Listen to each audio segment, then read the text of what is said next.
Nós hoje temos como nosso convidado, como sabem, o Sr. Embaixador António Batista Cruz. Seria uma tarde não chegaria para fazer referência a todo o seu currículo e, portanto, não o vou fazer. Tem uma profunda carreira diplomática, foi ministro e é alguém que de quando em quando temos o privilégio de ouvir em algum canal de televisão. Pelo menos eu tenho esse privilégio porque é talvez das poucas pessoas, não comentador, que vai aos canais de televisão falar sobre política internacional com quem eu tenho a honra de aprender, porque nos outros casos nem sempre tenho essa possibilidade.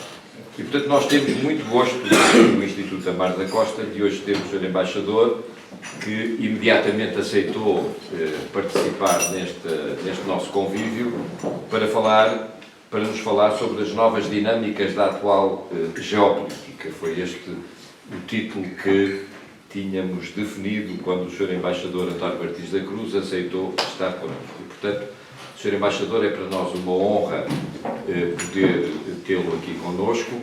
Habitualmente, como há pouco o Dr. Lapelene Guimarães lhe dizia, o orador, se assim o entender, responde a algumas questões que os nossos convidados entendem fazer. Se me permite, aproveitando aqui a oportunidade, não vou anunciar um casamento, há pouco ali o Salvador Salveiro estava-me a dizer não anuncio o meu casamento, mas de qualquer modo,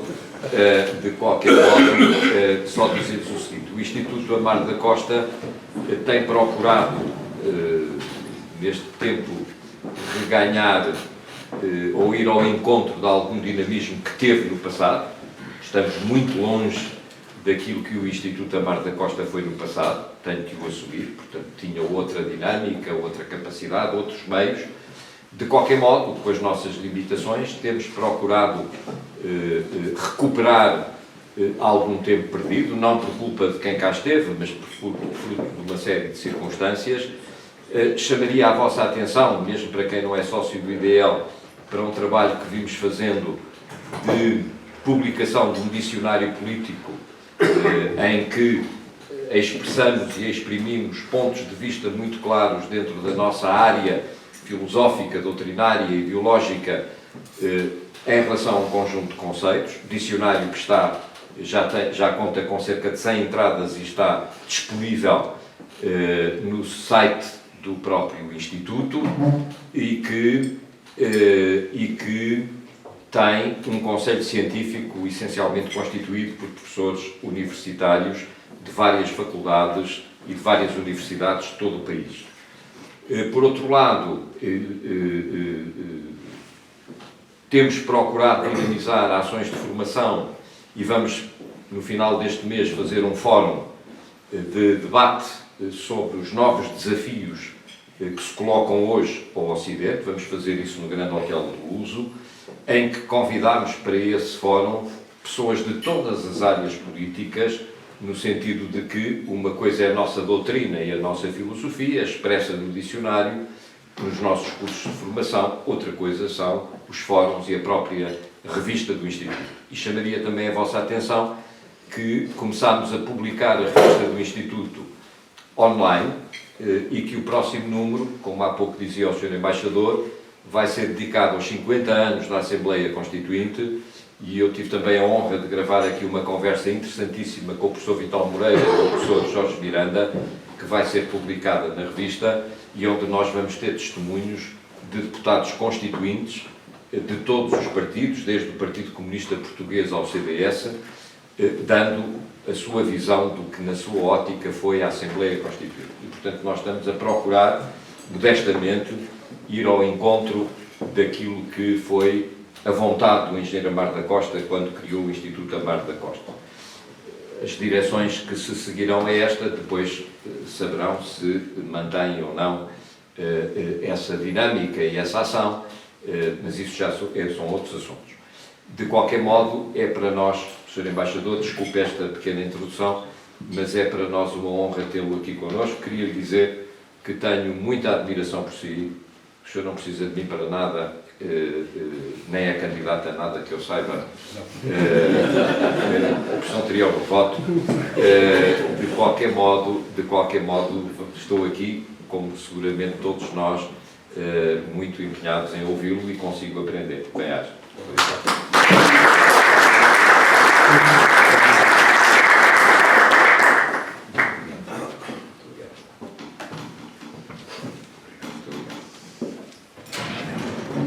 Muito boa tarde.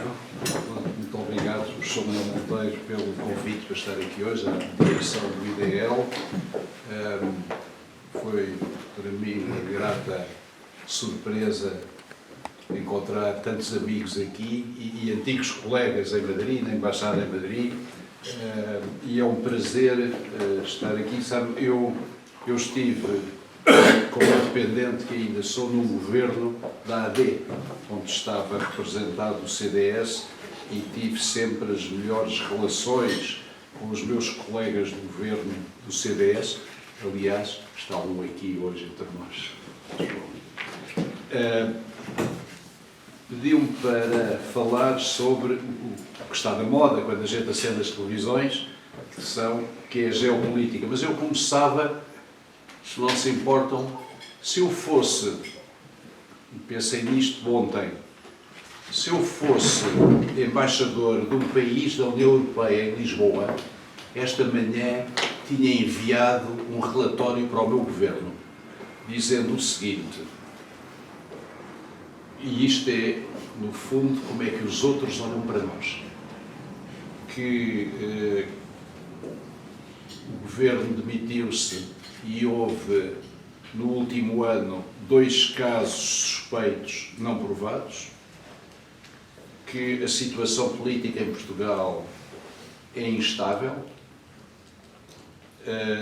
Eu sugeria que os investimentos que dependessem do Estado fossem suspensos até a situação estar clarificada e avisaria o meu governo, o governo da União Europeia, de um país da União Europeia, para ter atenção às posições do governo português de gestão na União Europeia, que não podiam ser definitivas e que podiam ser contrariadas se o próximo governo fosse de outra cor política. E eu penso que eu fui diplomata durante 40 anos e sabem que nós temos alguma prática destas coisas. Era o que eu diria ao governo português se estivesse num país da União Europeia onde sucedesse a cena de degradação política que assistimos na Assembleia da República há 2 dias. E digo com pena, é evidente que isto não é uma situação única em Portugal. Sucedeu na Bélgica, sucedeu na Holanda, na Áustria estão há 3 meses ou 4 para formar governo, portanto não é uma situação única. Simplesmente sucedeu, graças a Deus, não atingimos ainda a radicalidade verbal e política, por exemplo, dos nossos vizinhos aqui em Espanha, cujas sessões no Parlamento, se um dia se quiserem dar ao trabalho de ver a TVE, são muito mais ainda degradantes do que a nossa. Enfim, geopolítica. Nós temos hoje em dia 4 situações que podem ser prioritárias na análise que fazemos. E, sobretudo, se me permitem, eu vou fazer a análise em termos de interesse nacional. Há bocado comentava aqui à mesa com os meus amigos aquilo que eu fazia, por exemplo, quando era embaixador em Espanha. Como sabe. Eu disse sempre que eu estava em Espanha para defender os interesses nacionais. Não era para defender as boas relações entre Portugal e Espanha. Se defendendo os interesses nacionais houvesse boas relações, tant mieux, como dizem os franceses. Se não houvesse, pior para eles. Nós estávamos lá era para defender os interesses nacionais e o interesse das empresas portuguesas e a importância que a Espanha tem para a nossa economia. Portanto, permitam-me que analise a situação no ângulo dos interesses nacionais. Primeiro caso, porventura o menos importante para nós, mas que sai nas televisões todos os dias, Médio Oriente. Se querem a minha opinião, nas atuais circunstâncias, eu vivi Eu estive 3 anos na nossa embaixada no Cairo, no Egito, e segui atentamente a situação do Médio Oriente nessa altura. A situação do Médio Oriente, nas atuais circunstâncias, não tem solução. Não tem solução desde 1948, independência de Israel. Israel é independente e 24 horas depois foi atacada por 3 países árabes vizinhos. E as guerras sucessivas, os acordos falharam todos até agora, o Camp David, a Conferência de Madrid, Oslo I, Oslo II, como vai falhar o acordo de Qatar I, Cairo II, etc. Porquê? Porque os países vão continuar, muitos países vão continuar a usar Israel como pretexto para a unidade interna. E por isso mantêm lá os palestinos. Já repararam numa coisa? No Qatar, nos Emirados Árabes Unidos, para não falarmos na Arábia Saudita, se juntarmos os dois, há 4,5 milhões de trabalhadores estrangeiros. Normal, maioria indianos e paquistaneses. Porquê é que não vão buscar os palestinos aos campos de refugiados? Eu visitei dois campos de refugiados no Líbano, onde há refugiados palestinos desde 1948, vão da 3ª geração. São tão bons como nós a trabalhar, ou como os outros. Porquê é que não os vão buscar para trabalhar? Porque lhes interessa manter a chantagem permanente sobre Israel. Por isso é que eu digo que não tem solução o problema. O que é que interessa a Portugal? Se houver um ataque ao Irão, temos 2 consequências. Primeiro, aumento do preço da energia, do petróleo. Segundo, possibilidade de limitações aos navios da Marinha Americana no Mar Vermelho e no Canal de Suez, o que faz subir o preço dos produtos que nós importamos vindos da Ásia e da Ásia sobretudo. E essas são as 2 piores consequências que pode haver para Portugal de uma crise no Médio Oriente. Segundo problema, China. Nós não sabemos muito bem nem o que é que os Estados Unidos querem fazer com a China e, sobretudo, não sabemos o que é que a União Europeia quer fazer com a China. Mas gostava de chamar a atenção para o seguinte. Não sei se têm a noção, o comércio entre a União Europeia e a China são 2 bilhões de euros por dia. Não é por semana nem por mês, é por dia. Para sermos até mais precisos, 1,5 milhão de euros por minuto. Enquanto nós estivemos aqui a almoçar, 2 horas, façam as contas. Houve dezenas de milhões de euros de comércio entre a União Europeia e a China.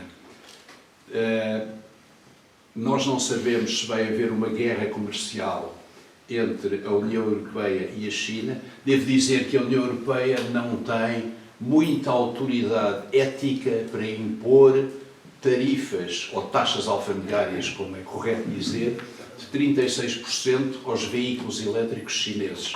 Porque o país que impõe mais taxas e tarifas alfandegárias é a União Europeia. Para dar um exemplo, a política agrícola comum e os montantes compensatórios positivos e negativos. A política agrícola comum é o melhor exemplo de tarifas.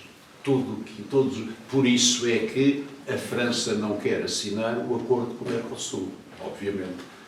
E inundaria a Europa de produtos agrícolas, sobretudo brasileiros e argentinos. Como nós não sabemos, mas nós sabemos uma coisa.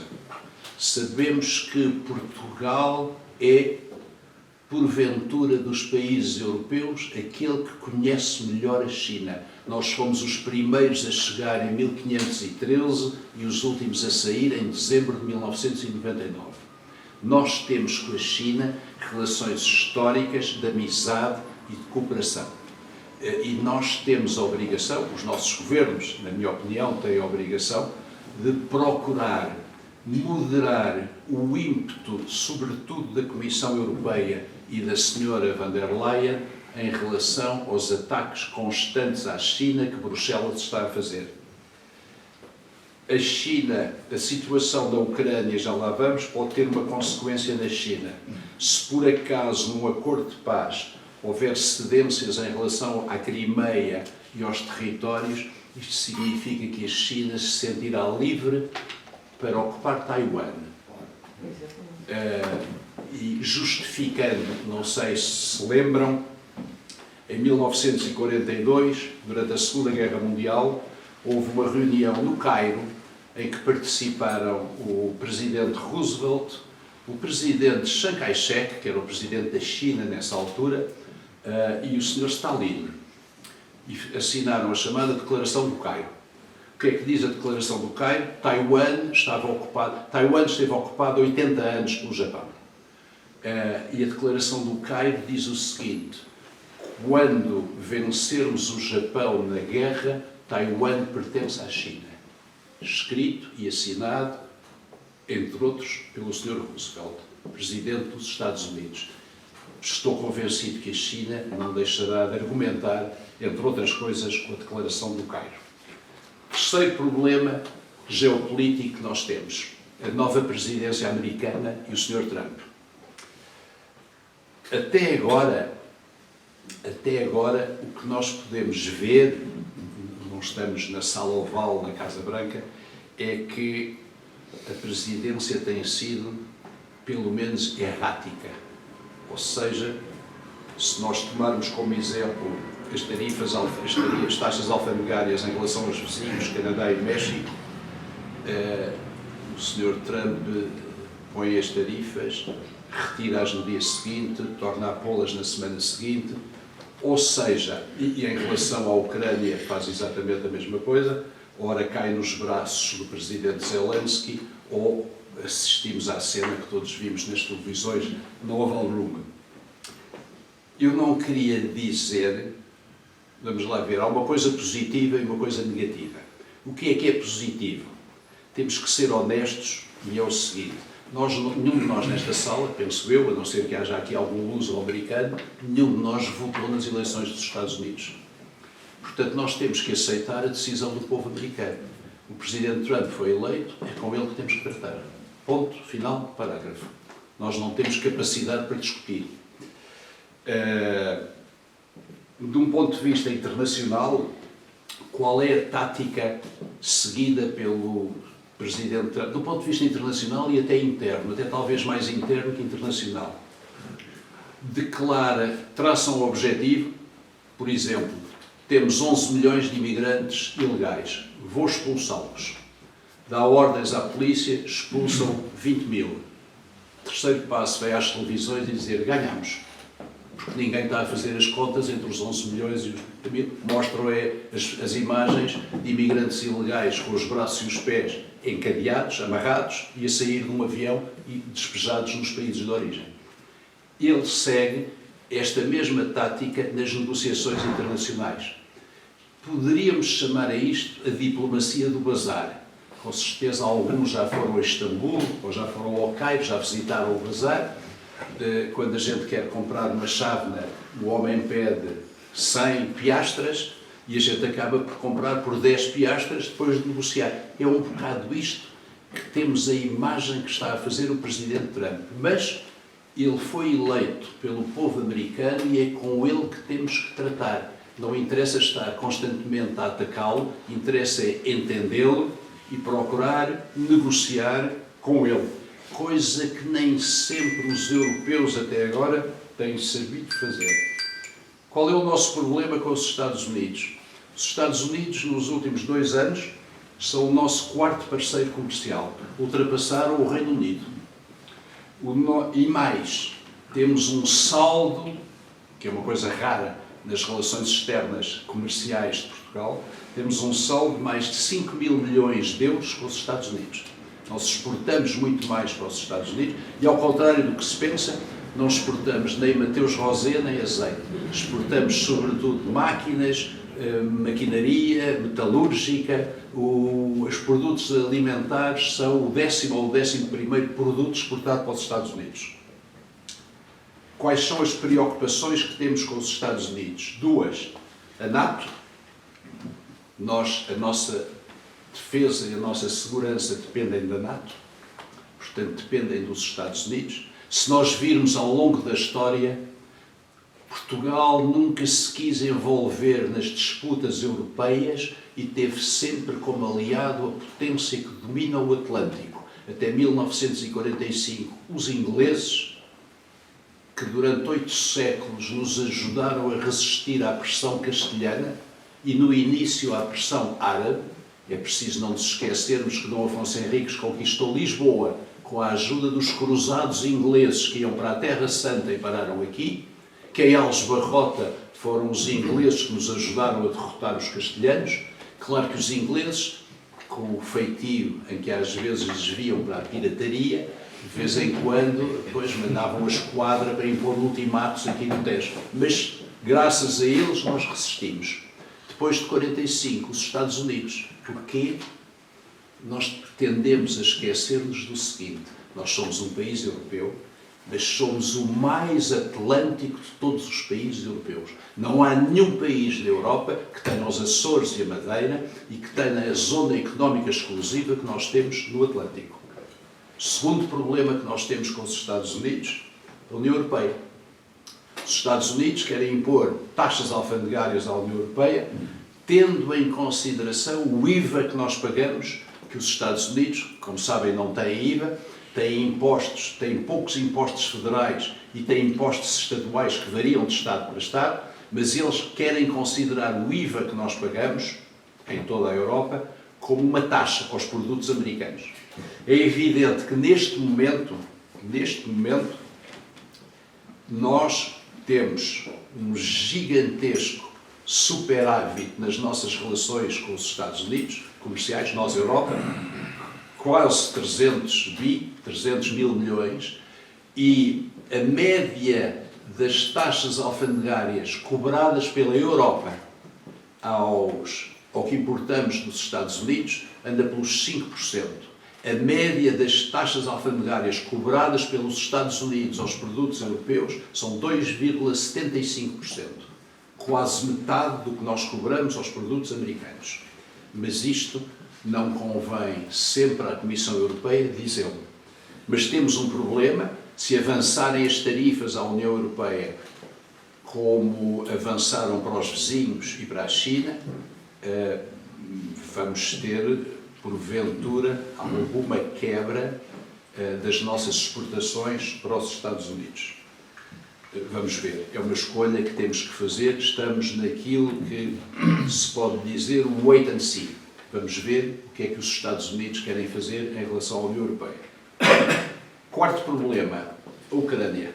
Não podemos abrir as televisões que não saltem, sobretudo na CNN,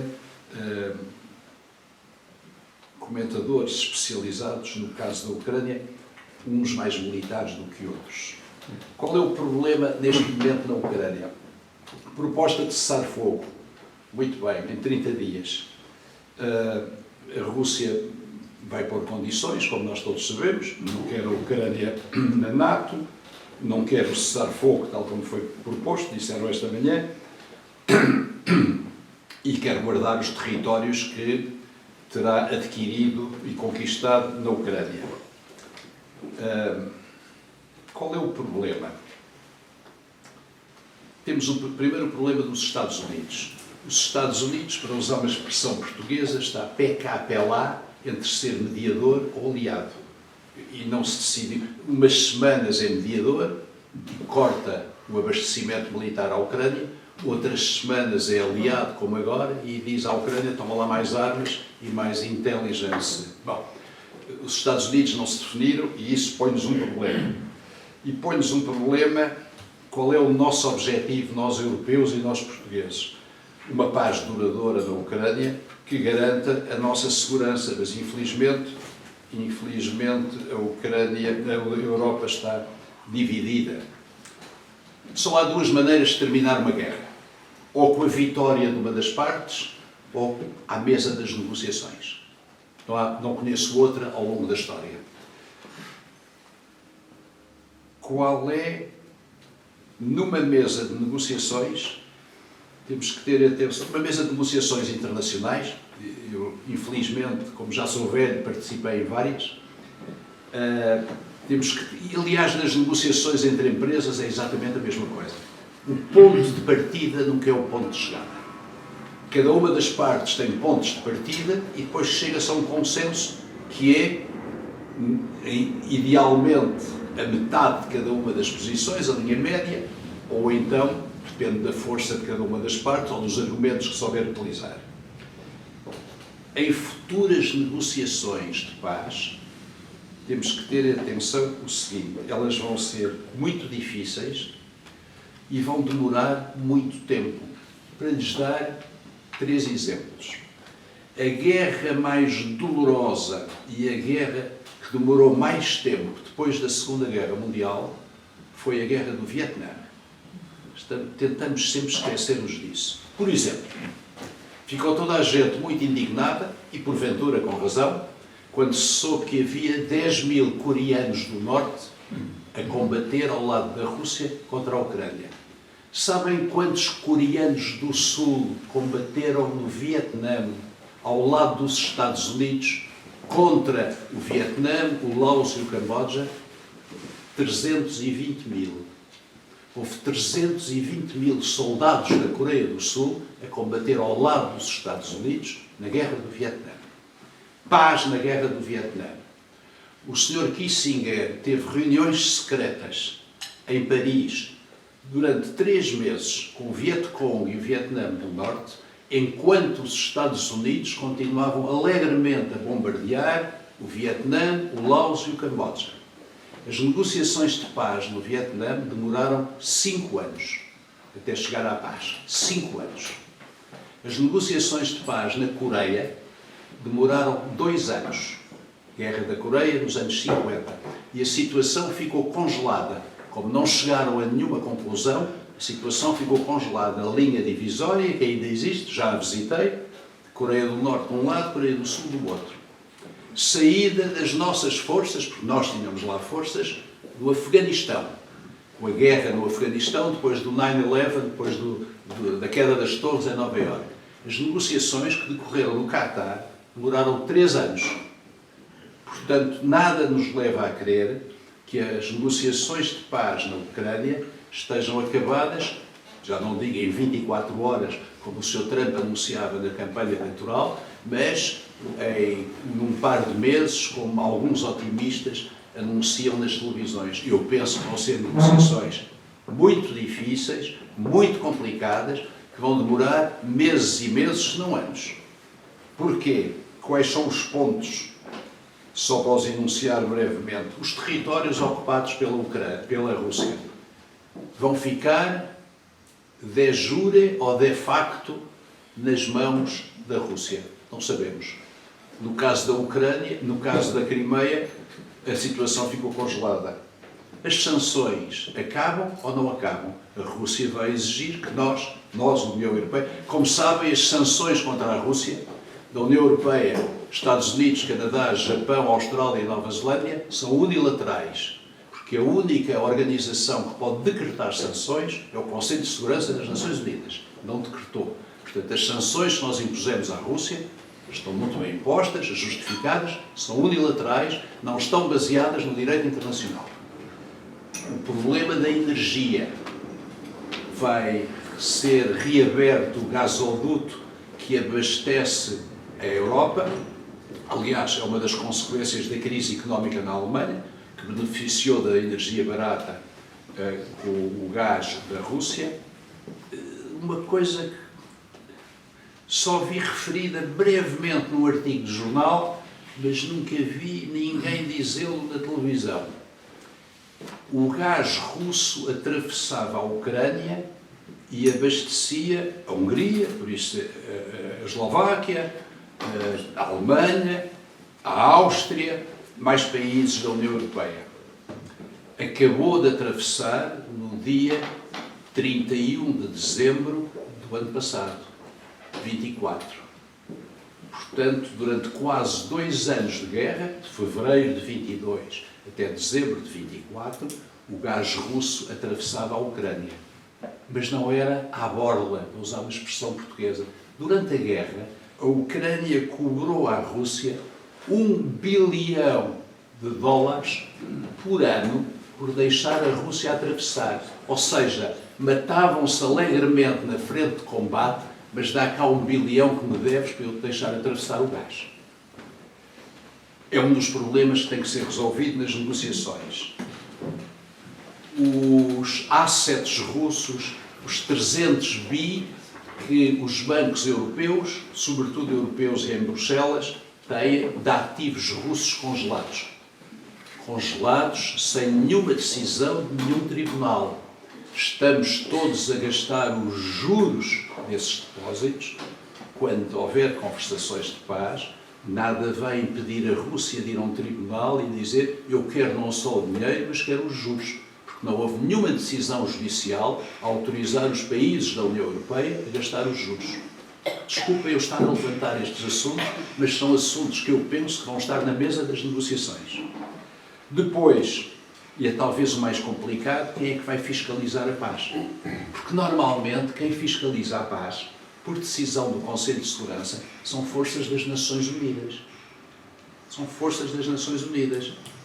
A União Europeia entende, e bem, na minha opinião, que deve lá estar, porque a situação da Ucrânia pode afetar a situação de segurança da Europa. Simplesmente vai ser preciso, at the end of the day, que as Nações Unidas tenham uma palavra. Porque se houver a paz, deixa de haver o veto da Rússia e o eventual veto da China. Portanto, nós não sabemos quem vão ser as forças de fiscalização. O que nós sabemos é que a Rússia vai fazer fim-a-pé de não querer tropas europeias no terreno. Vamos ver.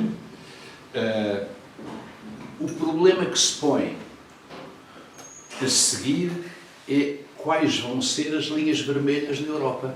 Um dia que haja paz na Ucrânia, como é que nós nos vamos entender com os russos? Nós entendemos com os russos, como sabem, em 1975, na chamada Carta de Helsínquia, em que criou a OSCE, a Organização de Segurança e Cooperação da Europa, com a presença dos Estados Unidos, da Rússia e de todos os países europeus. Vai ser preciso termos alguma coisa de semelhante, ou uma OSCE 2.0, uma nova Carta de Helsínquia, uma nova Carta do sítio onde for negociado, mas nós vamos ter maneira, para evitar os confrontos que estamos a assistir na Ucrânia, temos que ter uma maneira de nos entendermos com a Rússia e de sabermos traçar linhas vermelhas.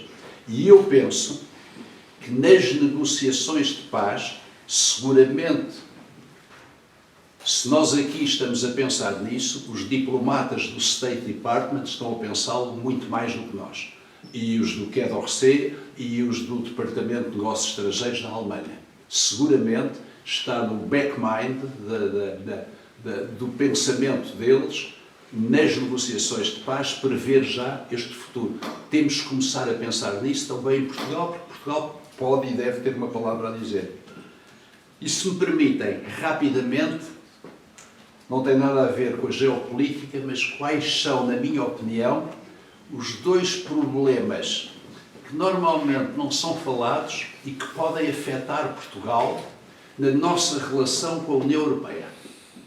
Nossa relação com a União Europeia e no mundo. O primeiro, aliás, tem a ver também com os Estados Unidos. A defesa. A defesa. Portugal, neste momento, está a gastar... O nosso PIB, como sabem, o PIB do ano passado, foram 271 bilhões de euros. 271 bi. Nós estamos a gastar em defesa 1,55% do nosso PIB, ou seja, 3.120 milhões, orçamento deste ano.